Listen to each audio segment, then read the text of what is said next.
right, let's jump right into this deep dive.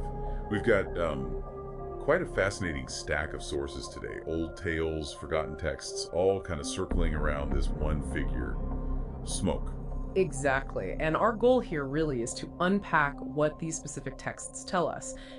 Based only on these accounts, who or what is Smoke presented as being? Yeah, was he ever human or something else entirely? What do the sources actually say is most important about him? That's the mission. We're looking at the core descriptions, the implications, trying to understand the figure these texts build. Okay, so the first thing that jumps out really is how he's framed. Right from the start, he's an enigma, a question. Not really a character with a backstory, more like a force. A force, an inevitability, yeah.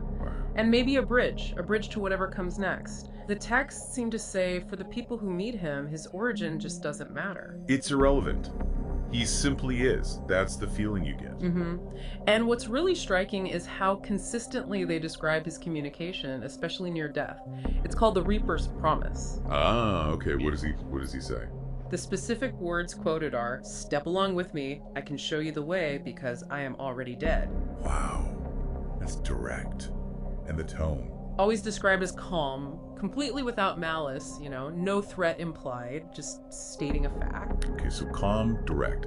And usually his approach seems to be, well, patient.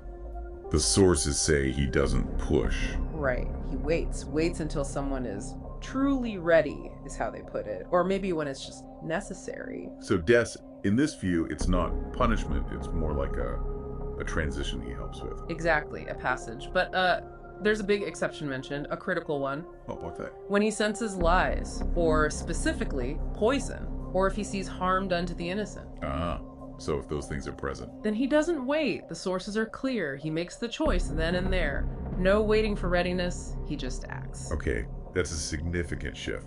Now, the sources also talk a lot about a specific place, the Carnival of Lights. What's his role there? He's not like a performer. No, not at all. He's there, but separate from the show. His purpose there is singular. He collects. Collects what? Souls? Debts? Debts, primarily. The sources explain that every bargain, every promise made in that place, the freak show, it carries a debt. And Smoke is the one who shows up when it's time to pay. That's exactly it. He arrives to collect. And his appearance is described quite vividly, scythe gleaming, shadow long under the neon lights. Very potent imagery. So in the carnival, does he hunt people down? Chase them? No, interestingly, again, it's patience. Methodical. He just waits. The texts say he knows the price of every bargain. When it's due, he doesn't need to chase. He knows they'll come to him, essentially, or their time will run out. Something like that. He's certain. And what happens to the souls he collects there? From the carnival specifically. Right. What's their fate according to these texts? They don't just disappear. They become part of something greater. That's the phrase used. Something greater. Vague. Do they choose how? No, that's the key point. He decides where they fit into that greater something. The choice isn't theirs. So he's the final arbiter in that context. The texts say he's the last thing you will ever see. Within the carnival's lore, yes. That phrase comes up repeatedly. Okay, so let's sort of recap the core picture from these sources. Yeah. We have Smoke. This fundamental enigma who just is.